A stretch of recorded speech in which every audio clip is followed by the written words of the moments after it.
Hello, in this video we're going to look at how to get consistent sound levels in DaVinci Resolve.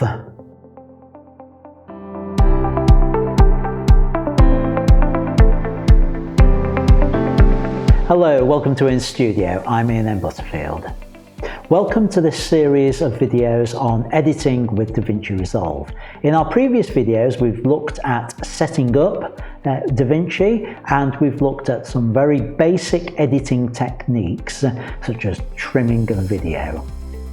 Now, it's always a challenge in any form of video editing to get consistent sound. So this video, we're going to turn our attention to that to see how we raise the sound levels to the right level and get it consistent across all our videos. Now, first of all, a disclaimer. I'm not a sound expert. I would never claim to be. So what I'm going to present in this video are the techniques that I use, which may not be the best techniques. They're certainly not the only techniques, but they are ones that have given me consistent results for all the videos that I've been working on. So let's head over into DaVinci Resolve and I'll show you how I tackle it, and hopefully it will help you with your video editing too. Now, this is the project I was working on the previous video in this series, and if you already know how to do some basic editing, you don't necessarily need to have watched the previous video. All I've got here is a timeline, single timeline on here, video and sound, and what I want to do is just to make sure the sound level is consistent on there. So let's get to it. Right, the first thing that you can see with this is how the waveform is displayed. I prefer to display my waveform slightly differently to that, so I'm going over here to the timeline view options, and if for any reason you don't see a waveform at all, you've got a display like that, you need to click this particular button here, which says turn the waveform on. And we've got various view options down here. The one here shows the quote non-rectified waveform, which is either side of a center line. I prefer to see mine this way. I find this is a far better and easier view to work with. The other options on here are full waveform, which means we don't have this bar at the bottom which says that it's from, which some people will find helpful. The other option here is to turn off the bar at the bottom. That I generally leave it on there. Now, I'm just going to play this clip in, or the first few seconds of it, and you can hear the volumes. Now, hearing the volume is one thing, but it's usually helpful to have a visual representation of it. So I'm going to open the mixer, which is up here at the top, and you can see here you have a channel for each of these. So we've got the A1, which is here, audio 1, and main, which is the master volume. It's the A1 that we want to concentrate on. What I'm going to do is I'm just going to make those a little bit smaller. So now let me play it through and just keep an eye on the volume level down here. And so to the final part of my talk. Does God do miracles today? And it's a very important. Right, you can see that those levels are quite low and they're between 20 and 30. Where do we actually want those levels to be? If you do a search online, you will find different answers to that question. The most common answer that you will get, it says you actually want your audio levels between round about -12 dBFS. What is dBFS? That's decibels below full scale. And you can just about see on here that 0 is at the top, and we go down all the way to -100, minus infinity, if you like. It just gets compressed at the bottom end. But you'll see a lot of things saying about -12. Now, that is true for broadcasts such as television and video and DVD and Blu-ray and all those sorts of things.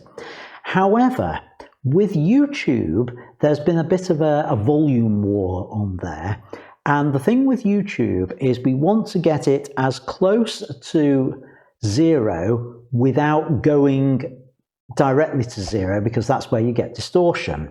So I generally aim for something that's going to be about between -3 and -5 on there. And you saw when I played this, I'll just play it again. And so to the final part of my talk, does God do miracles today? And you saw on that the level was more around about -20, which is way below what we want. So it's nice and easy to raise the levels. We do have a slider here where we can do it, but actually that's not the way to do it. I'm double clicking it to set it back to 0 on there. The best way to do it is to use this line in the middle of the audio wave. So I'm just going to make this as big as possible so that we can see what I'm doing. And as I move that up, watch what happens with the graph. We see the graph go up, and we want to bring this up so that the majority of the value is roundabout at the top. Now that will introduce some distortion, but we're now going to deal with that. Let me now play that back, and again watch the display and see where the meter levels are now going to. And so to the final part of my talk, does God do miracles today? And you can see that level was much, much higher, but there were, just on the peaks, that little bit of distortion creeping in there that we don't want. Now, the way to deal with that is to do some audio editing in the Fairlight tab. Now, don't panic, it's really easy to achieve. So let's go over to Fairlight. And there's really two things that we want to do in here. The primary one is we want to add in dynamics. So you can see here, channel A1, audio 1. If I double click that, we get a dialog box up. And we want to enable the compressor. Let me explain what the compressor does. For those of you who are photographers and you're familiar with curves within photography, this is the audio equivalent to curves in Lightroom or Photoshop. For those of you who aren't photographers, let me explain from first principles. We've got a graph here, and it's a translation graph. Basically, what it says is that if you've got a sound come in at -80 decibels, bring it out at -80 decibels. If it comes in at 40 decibels, bring it up, it comes out at 40 decibels. So what it's doing here is, as we're getting near the top, it's saying if we're coming in at, I don't know, well, we've got this line at about 15 at the moment.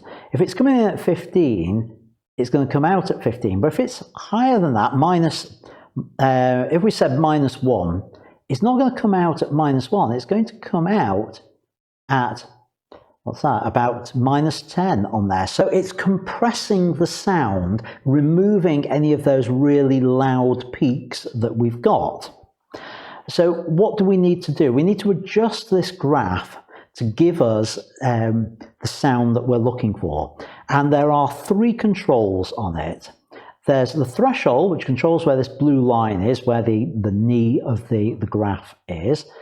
And if we bring that down to, I tend to go down to about -25 on there. Yeah, that's spot on. I get 25. Oh, yeah, -25. And then the ratio is how much of the tilt we have on the graph here. And I go up to about 2.7 on there. So I've brought that down a bit. Now, what you'll see is this brings the loudest volume down to something like -15, which is going to be way, way too low for what we want. So we then use what's called the makeup. So if I bring the makeup up to about 10.2, 10.5, something like that, we're not going to go out the top. We're what? Maybe about -5, -3, something like that. We can afford to go up to something about 11 even. Yeah, something like that. It means even the lower values get a push up. So anything coming in at 40 is now going to go out at -30. Anything coming in at -20 is getting a little bit of a boost up to what's that, about -15, something like that. But anything coming in at 0, right at the top, anything that's about to distort comes out at -3, -5. So those are the sort of values that we actually want on there. So let me play that back to you with that on there, and you should be able to hear the difference. And so to the final part of my talk, does God do miracles today? And it's a very important question, isn't it? Not least as we live through this pandemic. And here's my answer, which I thought. So hopefully you can see that that's a much nicer sound than we had before. So that's the first thing that we need to do to the audio. There is one other thing that I would typically apply to audio to get that nice sound, and that is a de-esser. I'm particularly prone to it, so I have to do it for my own stuff. But a lot of us, the S sound is very, very pronounced. So what we have over on this side, we've got a number of filters. So here's the de-esser. So I'm going to pick that up and drag it not onto the clip, which I could do, but I'm going to drag it here onto the timeline, which means it does it for the whole channel. There are a couple of presets on there, and I don't do anything particularly spectacular with this at all. I just use for a male S preset, so I just click that, and that is all I use on there. So let's play that back with the de-esser on there and without it on, so you can hear the difference. So let's play it first of all without. And so to the final part of my talk, does God do miracles today? And hopefully you could hear the S's on the and so too on there. So now let's play that back with the de-esser on there and listen to those S's again. And so to the final part of my talk, does God do miracles today? And I hope you'll agree that that's a much more pleasing sound. It's a subtle thing, but it's worth doing. It just cleans it up. That's using the male S on there, or de-esser on the preset. So that's a lot of work to do each time, but we can actually speed this whole process up. If I close the window there, we can see over here we've got the de-esser applied on the effects, and we've got dynamics applied on there. Do we want to do it each time? No, we want to make it nice and easy. We can do that by going to Fairlight and Presets Library. And the way we do it was to save a preset, we say audio, say it's the audio we want to save, and what we actually want is global track presets. In other words, it's the whole everything that we've applied to that track. So that will be the dynamics and the de-esser. And you see I've actually got one in for me already, but on this occasion we're going to go audio 1, save new, and I'm going to call this one IMB. Again, all my presets, I put my initials in the front so I can tell that they are mine and that they're not something that somebody else's that I've imported. So IMB standard voice male. And then if I have to do this for a female speaker, then I'll do a standard voice female, and I can choose the appropriate one at the time I want to apply it.